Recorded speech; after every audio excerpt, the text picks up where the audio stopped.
అన్యాయం అయిపోతున్న మామిడి రైతులకి అండగా జగన్మోహన్ రెడ్డి గారు బంగారు పల్లెనికి వచ్చినప్పుడు ప్రభుత్వం ఎలా తప్పించుకోవాలని చూస్తూ ₹4 ప్రభుత్వం తరఫున ₹8 ఫ్యాక్టరీ తరఫున ఇస్తామని వాగ్దానం చేశారు.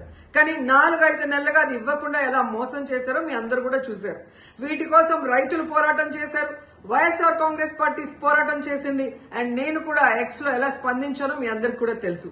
ఈ రోజైతే ప్రభుత్వం తన తరఫున ఇవ్వాల్సిన తన వాటాగా ₹4 లెక్కన 40,795 మంది రైతులకి 46,000 మెట్రిక్ టన్నుల తోతాపురి మామిడికాయలకి మరి ఈరోజు 185 కోట్లు వేసింది. ఇది రైతుల విజయం, వైఎస్ఆర్సీపీ విజయం.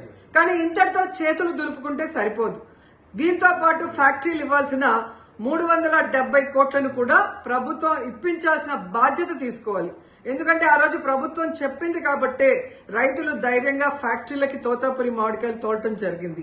సో ఈ 370 కోట్లు కూడా రైతులకు చేరే వరకు రైతుల పోరాటానికి వైఎస్ఆర్సీపీ అండగా ఉంటుందని హెచ్చరిస్తున్నాం.